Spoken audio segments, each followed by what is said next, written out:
පාර්ලිමේන්තුවේදී අනීතික ලෙස සිරකරුවන් නිදහස් කිරීම පිළිබඳව මම පාර්ලිමේන්තුවේදී ජනාධිපතිවරයව අභියෝගයට ලක් කරා. රටේ ජනාධිපතිවරයා හැටියට ජනාධිපතිවරයාට ආණ්ඩු ක්‍රම ව්‍යවස්ථාවෙන් ලැබිලා තියෙන බලතල නිසි ලෙස පාවිච්චි කිරීම, ඒ සඳහා අවශ්‍ය පරිපාලනය සකස් කිරීම, ඒ තමන්ගේ බලතල ක්‍රියාත්මක කිරීම කාර්යක්ෂමව, නිවැරදිව, නිත්‍යානුකූලව සිදු වෙනවද කියලා හොයලා බලන එක ජනාධිපතිගේ වගකීම. සාමාන්‍ය පුරවැසියන්ගෙන්, ඒ වගේම අදාළ අධිකරණයේ කටයුතු කරන නීතිඥවරුන්ගෙන් මට මේ තොරතුරු ලැබුණා. අනීතිකව සිරකරුවන් නිදහස් කිරීමක් සිද්ධ වෙලා තියෙනවා කියන කාරණය පිළිබඳ විශ්වාසවන්ත තොරතුරු ලැබුණා. ඒ අනුව මම ඒ පිළිබඳ පාර්ලිමේන්තුවේ ප්‍රශ්න කරා. පාර්ලිමේන්තුවේ ප්‍රශ්න කරාම පළමුව බන්ධනාගාර දෙපාර්තමේන්තුව හරියටම වැඩේ වෙලා තියෙනවා කියලා. ඉන් පස්සේ පොලිස් පරීක්ෂණ ආරම්භ වුණා. දැන් කියනවා වෙසක් එකට විතරක් නෙමෙයි සිංහල අවුරුද්දටත් නත්තලටත් මේ විදිහට නීතියට පිටින් සිරකරුවන් නිදහස් කරලා තියෙනවා කියලා. පොලිස් පරීක්ෂණ පක්ෂග්‍රාහීද ආණ්ඩුවට මේ සිදු වෙලා තියෙන වරද හරහා Tamanට හිතවත් නැතයි කියලා වුන් හිතන නිලධාරීන්ව පීඩාවට පත් කරන්න අතරඟුඩ ගන්න අවශ්‍ය වෙලා තියෙනවද කියන කාරණය ගැන මට පෞද්ගලික දැනීමක් නැහැ. හැබැයි එක දෙයක් කියනවා.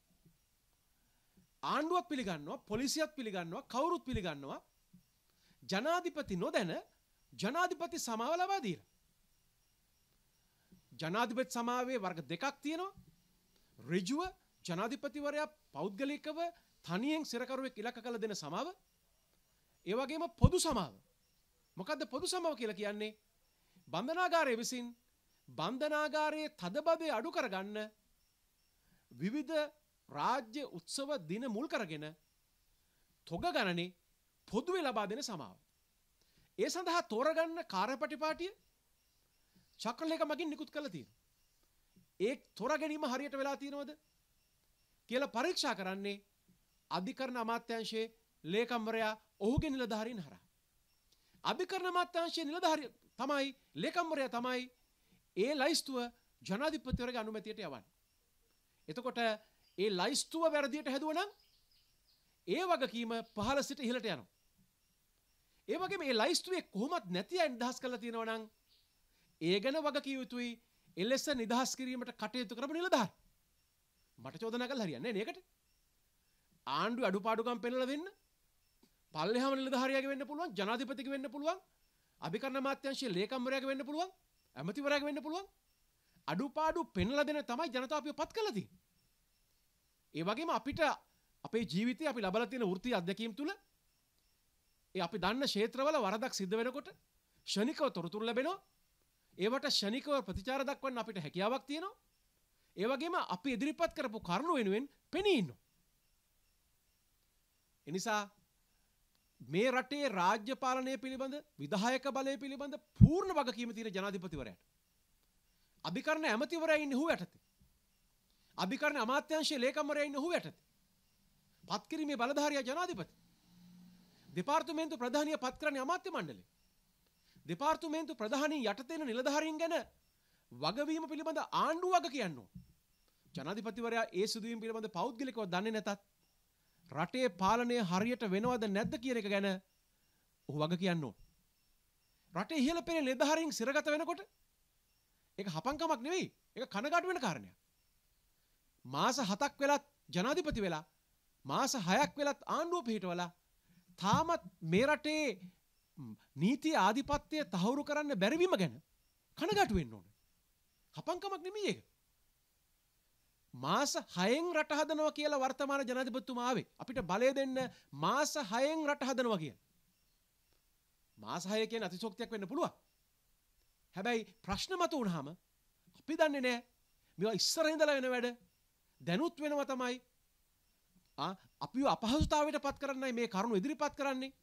අජිත් පෙරේරා පාර්ලිමේන්තුවේ මේක කිව්වේ මේ යහපත් චේතනාවෙන් නෙමෙයි ජනාධිපතිතුමාව අපහාසයට පත් කරන්න. අධිකරණ ඇමතිවරයා අපහාසයට පත් කරන්න. මේ නිලධාරීන් අපහසුතාවයට පත් කරන්න. එයාගේ චේතනාව හරි නැහැ කියලා ප්‍රශ්න කරන එක නෙමෙයි. වැදගත් වෙන්නේ අජිත් පෙරේරා කියපු මතු කරපු පාර්ලිමේන්තුවේ රටේ උත්තරීතරම තැන මතු කරපු මගේ යුතුයකමක් වශයෙන් මතු කරපු මගේ දැනුම අනුව මත කරපු ඒ ප්‍රශ්න නිසා මේ රටේ අධිකරණ ක්ෂේත්‍රයේ බන්ධනාගාර ක්ෂේත්‍රයේ මතුවලා තිබෙන මේ දැවැන්ත අර්බුදයක ඒ විස්තර රටට දැනගන්න හැකියාව ලැබුණා. රාජ්‍ය පාලනය පිළිබඳ පූර්ණ වගකීම විධායක බලය හිමි ජනාධිපතිවරයා දරන්න ඕන. අධිකරණ ඇමතිවරයා ජනාධිපතිවරයාගේ නියෝජිතයා. දෙපාර්තමේන්තු ප්‍රධානියා කැබිනට් මණ්ඩලයෙන් පත්වී ලබන ජනාධිපතිවරයාගේ නියෝජිතයා. ඔවුන්ට තමන්ගේ ආයතන පාලනය කරගන්න බැරි නම් ඒකට විපක්ෂ දොස් කියලා හරියන්නේ නැහැ. පාර්ලිමේන්තුවේ ප්‍රශ්නේ මත කරපු മന്ത്രിවරයාට දොස් කියලා හරියන්නේ නැහැ. ඇත්තටම අද වෙලා තියෙන්නේ රටේ ප්‍රධාන ආයතන ක්‍රියාත්මක වීම අතිශයින් දුර්වලයි. ඒවායේ පාලනය අතිශයින් දුර්වලයි. ඒවා පිළිබඳ සොයා බැලීම අතිශයින් දුර්වලයි. මේ ඇමතිවරු ආධුනිකයි. මේ ඇමතිවරු ඒ ක්ෂේත්‍රවල කටයුතු කරන්න අවශ්‍ය කරන දක්ෂතාවයේ කුසලතාවයේ පළපුරුද්ද නැති අය. මාස 6ක් ගත වෙලත් ඒ පළපුරුද්ද ලබා ගන්න නොහැකි වෙලා තියෙනවා. තමන්ට ඒ පාලනය අත්පත් කරගන්න නොහැකි වෙලා තියෙනවා.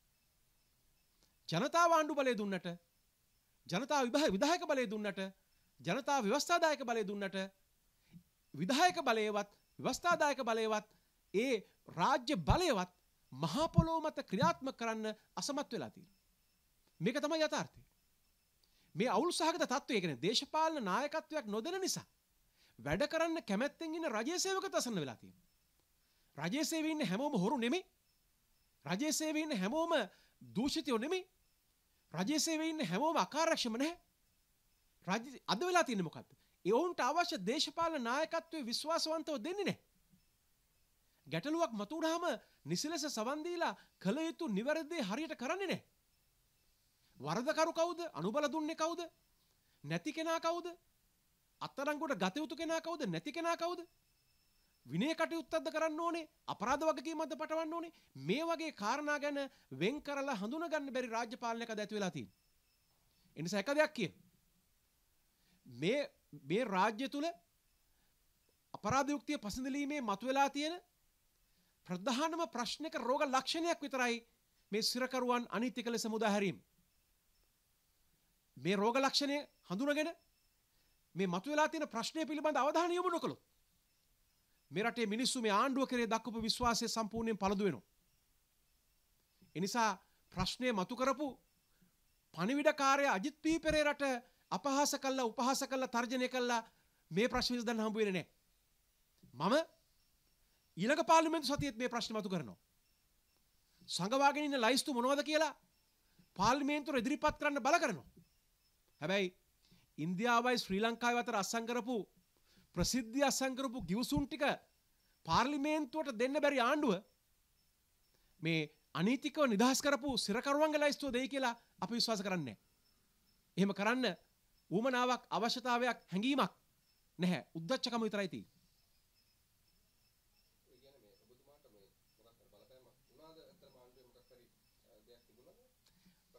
ආණ්ඩුවේ බලපෑම් වලට මම යටත් වෙන්නේ නැහැ. මේ තුන්වෙනි වතාව මම පාර්ලිමේන්තුවේ ඉන්නේ. මම මේ රටේ ප්‍රධාන පෙළේ නීතිඥයෙක්. මම කතා කරන්නේ වගකීමෙන් තොරතුරු සහිතව. දැන් මම මේ තොරතුරු පාර්ලිමේන්තුවේ කිව්වහම කිව්වේ නෑ එහෙම එකක් වෙලා නෑ කිව්වනේ. නියමකාරයෙන් වෙලා තියෙනවා කියන කිව්වනේ. බන්ධනාගාර දෙපාර්තමේන්තුවේ මාධ්‍ය ප්‍රකාශකයා ලැබුවා ප්‍රකාශයක් කරවනේ ආණ්ඩුව. අධිකරණ ඇමතිවරයා. දවස් ගාණක් කතා නොකර හිටියන අධිකරණ ඇමතිවරයා මේ ගැන. දැන් වැඩේ සම්පූර්ණයෙන්ම හෙළිදරව් වුණාම අපිට දොස් කියලා හරියන්නේ නැහැ. අපි ණයත් නැහැ බයත් නැහැ. ඒ කියන්නේ බුදුබාගේ ප්‍රශ්නයක් වෙලා තියෙනවා මේ සම්බන්ධයෙන්. එහෙම ප්‍රශ්න කරන්න පුද්ගලයා උත්සාහ කරනවා. අපි ඉන්නේ විපක්ෂයේ ආණ්ඩුවේ අඩුපාඩු පෙන්නලා දෙන්න. පෙන්නලා දෙනවා. ඉස්සරහටත් පෙන්නලා දෙනවා. පෙන්නලා දීලා තියෙනවා. ඒ වගේම ආණ්ඩුවට උදව් කළ යුතු අවස්ථාවල අපි උදව් කරනවා. අපේ දැනුම අපි ලබා දෙනවා. අපේ සහයෝගය ලබා දෙනවා. ඒ වගේම අඩුපාඩු සිද්ධ වෙනකොට ඒක ජනාධිපතිද ඇමතිවරයාද ලේකම්ද කියලා බලන්නේ නැතුව ඒහා සම්බන්ධ මිනිස්සු අපරාධකාරයෝද ත්‍රස්තවාදීෝද පාතාලයේද කියලා ගණන් ගන්න නැතුව අපි අපේ යුතුයකම් කරනවා.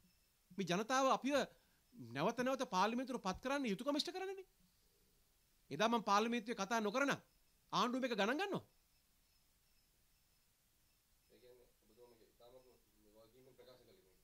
අතිශයින් වගකීම. ඒකනේ දැන් ඉලදර වෙලා තියෙන. දැන් ඔය මේ නීතිපති දෙපාර්තමේන්තුවේ ජ්‍යෙෂ්ඨ නීතිඥ මහතුරු ඇවිල්ලා කියන්නේ මේක මහා ලොකු වසංගතයක් ලොකු ප්‍රශ්නයක් මේක දැවැන්ත මේ භූ වල්ලෙක් වගේ බන්ධනාගාරය ඇතුලේ මේ ප්‍රශ්නේ තිබුණා කියලා. ඉතින් මම කියනකම් මේ අධිකරණෙ දැනන් හිටියේ නැද්ද? මං කියනකම් ජනාධිපතිවරයා මේ භූ වල්ල ගැන දැනන් හිටියේ නැද්ද? මං කියනකම් නීතිපතිවරයා මේක දැනන් හිටියේ නැද්ද? දැන් විපක්ෂ මන්ත්‍රීවරුම එන්න ඕනද ඔය පෙන්නලා දෙන්න? මොකද්ද මේ ආණ්ඩුව? ඔහොම පෙන්නලා දීපු නැති අපිත් නොදන්න දේවල් කොච්චරයක්ද? අපි මේ ක්ෂේත්‍රයේ ඉන්න හින්දා තොරතුරු ශනිකව ලැබෙන හින්දා විශ්වාසවන්තව තොරතුරු දෙන්න අපේ වෘත්තිකයෝ ඉන්න හින්දා අපිට ඒව ගැන කතා කරන්න ශක්තිය තියෙනවා. එහෙම නොදන්න දේවල් කොච්චර වෙනවද?